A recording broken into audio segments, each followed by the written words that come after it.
They may be Claw family, but nobody's managing to gag these two. What you're hearing is their opinion, unscripted and non-official policy of CLAW Corp, its board or its sponsors. Off the record. We had no choice but to go to the IX. If we had not done that event, yes, we made enough to cover our expenses. We made a little bit of money to keep us going to the next event. If we hadn't done that, CLAW would have been done. Yeah. Right. And we all know that. Yeah. And so the moving from Cleveland to Columbus was really out of necessity because we didn't have a home in Cleveland. Now we're in Columbus, and I think the reception's been fantastic. The host hotel is almost sold out. Yep. The attendee numbers are they're ahead of schedule than where they were in CLAW 19. Oh, very much. Yep. So the point is that we wanted to remind everyone with this first session is we are not for profit. Yep. Sole purpose of existing is to raise money for charities that we support. Yep. We have a list of the charities on the website, clawinfo.org. You can go to the info section and go to our beneficiaries, and you'll see a whole list of all the not-for-profits we've given money to historically. We've got the 2019 distribution on there. And then which CLAW was it, Noel, that we actually went? Was it CLAW 23 or 22 where we exceeded the 1 million? I want to say 21, wasn't it? It was the year 21? after. Yeah, it was the year after COVID. I feel confident that it was. And we just pushed past it a little bit. Yeah. Because it was our 25th year, I think we wanted to do it in, which we're a year behind because we skipped 13 to line our numbers up. So that probably it might have been 23. You might be correct, Roger. Yeah. So that was a big moment for us to be able to give over $1 million. And I mean, if you think traditionally, if you look at the distributions, I mean, it was not small change. It was 50,000, 100,000 a year that we would give to our charities. And it's people also have not a difficult time, but they have to try to understand this isn't we raised $1 million. So we've raised more than that, but somewhat too expensive. We physically have given away $1 million. So that's the number that has gone to charities. That's not what we raised, it's what we've given away. Yes. And I mean, that's a big, big number if you start to look at it that way. So, hey, Sir Roger, how do we choose our charities? Well, you're asking me, but I was going to ask you because I'm new to the board and I have yet to go to a board meeting where we distributed the funds. Well, that's not true because the year that we did we went over $1 million. I was a part of that process in terms of selecting charities. But let me tell you how I think it happens, and then you can. Let's do it. This is a really good. So you probably think that like the general public does. So let's. There we go. Yeah. So my understanding is I'm looking forward to doing it for the first time as a board member after CLAW 26. It's definitely going to happen. We are on the trajectory to making that happen, and it's because of all of our attendees, our vendors, our sponsors, our educators, our volunteers. The thousands of people that will be coming to CLAW 26 that are going to make this happen. So my understanding is that we first determine what the budget is in terms of how much cash did we raise that we're able to comfortably give to our beneficiaries and still have enough to operate for the next 11 months, right? Correct. Check one. Yep. And then so then we have a bucket of money. My understanding is that the board meets in person every September. We do try to do that. Obviously, COVID, we weren't able to. That's right. And so during that month of September is traditionally when the board met in person.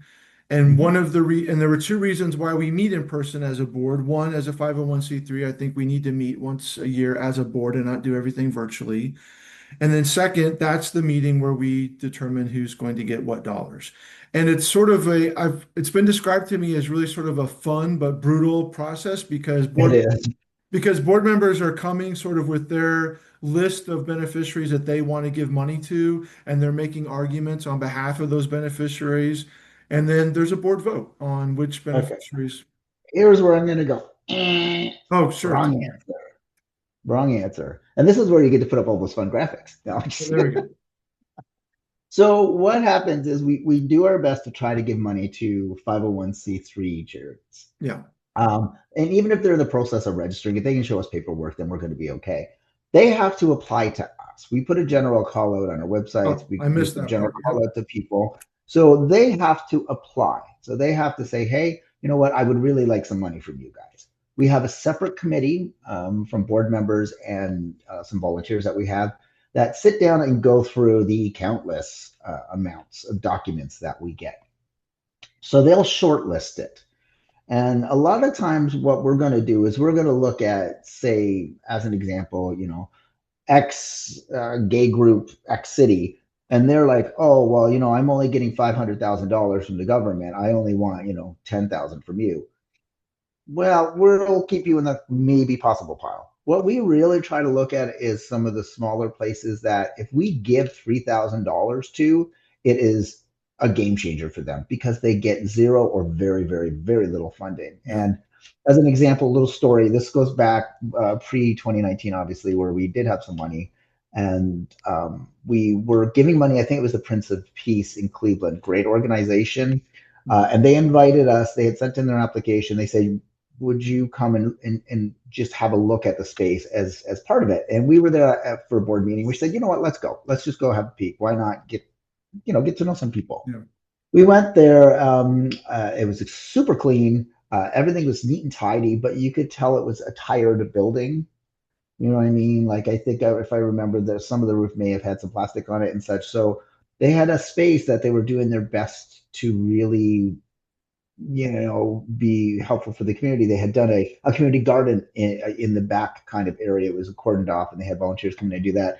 They were struggling trying to get used PCs, and at that time it was PCs, it was laptops, so that way they could help the community with retraining and do retraining programs. So they were a food bank. They were trying to be a retraining facilities. They were a space where people could just go and be safe. And we went in there, and we're like, holy crap, like this is unbelievable how much work and volunteers were there doing all of these things. And they were like, we've taken some of the fruits and some of the other things, and we've done, like, I think it was like a meal, like Mhm. for the 5 or 6 of us that had gone, right? I mean, which was really wonderful. But I will tell you, I've never been so guilty eating something than I was that day, only because I kept thinking, frig, and it was wonderful. It was a nice salad or something. It wasn't anything big, but I kept thinking, oh my God, somebody else could be eating this. I can go to McDonald's. Like, but for them, a matter of $1,000 or $2,000 or $3,000 was huge, huge, huge amounts of money. So those are kind of the places that we're trying to help. Places and other like the LGBTQ community. It's not as difficult as a kink leather organization, because as soon as you put those words into an application, they're like, oh, I don't know if we're going to be able to do that. We might have to back off. So we do look for those types of organizations as well that need help, because they have super difficulty getting any sort of funding. Yeah. So that's kind of how that works. Yeah. So CLAW typically is in April. When would, if I'm a charity listening to this and I want to put in, Now, do it now. well, how though? Like, I don't even know. Oh, Yeah. hopefully by the time that this airs, I'll be able to give you a link, because there is some documentation out. Normally, Tom Stebo from our board, long, he's been with Paul longer than I have, reaches out to all of the organizations that we've given money to in the past and says, hey, applications are open now again. So I think we'll put my email up on here. So masternoel@clientinfo.org. Contact me and I will get you on the list to have the link for the application to be sent to you. And I the think that would timeline, be typically it's over the summer months is when we're receiving those applications and collecting them, and then we're preparing for the September meeting. Is that how that works? pretty much. Because the event is gotten to be fairly large, as you can imagine, there's a lot of moving parts and there's a lot of financial aspects, and we have to be on top of our finances now. So as a 501c3, we have to do our own bookkeeping, and then we have to send it out and pay to a third-party accountant that will go through all of our books and say, yep, you guys are up transparent, you're above board, and you can now send it into the government. So there's a lot of things that have to happen before we can actually say, yes, we really do have this amount of money to give away, right? It has to go through the bookkeepers and then through the accountants until we get that final, you guys are good to go. Yeah. So the good news is we are on a trajectory with a successful CLAW 26. And for the first time in a little bit of time, being able to have that really fun meeting in September and announcing a distribution from CLAW 26 to charities. So September 26 will be a big month for CLAW, be a really big month for our charities that we give money to. Yep. So once we get the applications in, we have that committee, as I had said, and they'll make recommendations of, hey, these maybe are some people that we should all look at as a board. So this is now where it gets interesting, Roger. So then we bring all of these applications, we send them out to the board. Everybody reads up on it. That's when they decide who's their favorites, basically, or who they feel they should get some money. So now you get all of these leather guys in a room, and they're all like, well, no, I want blah, blah, blah, blah, blah, blah, blah, blah. So we'll write them all in a really big board, and then everybody will get a sticker, and you go up and you kind of put a sticker on the board of, okay, so we'll break it down to find like a big list, and then we'll say, okay, you know what, we really love this group. We can't give them a lot, but $1,000 is going to mean so much to them. Let's give them $1,000. Yeah. And that's how we kind of just do it, where everybody, you are correct, they'll advocate for the charity that they would like to do. So put your boxing gloves on, Roger, because Mr. Roger and Master Noel are going to be going at it, I'm sure. I think we're going to be aligned pretty well with those charities. And look, if you're watching this and you're not attending CLAW this year and you want to give money, we have the donate now on our website, clawfo.org, and let's raise a lot of money this year. Let's get back on track with that part of it. And I to those that have been critical of CLAW with and concerned that maybe we've lost an ability or our focus with giving money to charities, that can be further from the truth. It's something we talk about. We have the financial meeting weekly with our accountant. We're always talking about money, it feels like. And we talk about money a lot because we want to get back on track of giving money to charities every September. And we are, I think, at a point where we're past the COVID, we're past the pandemic, and we have a host hotel that wants us there. And we have the largest room block in CLAW's history, by the way, 633 rooms. And we're going to make a lot of money, and we're going to give a lot of money to charity. That's the name of the game for us this year.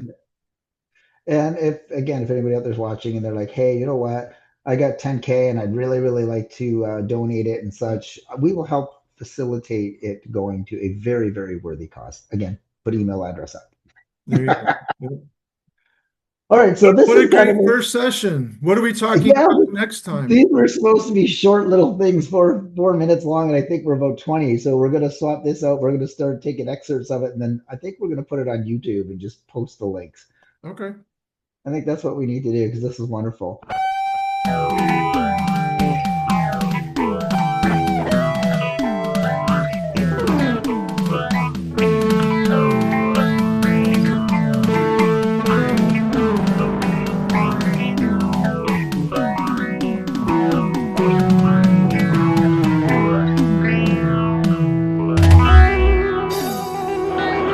Off the record.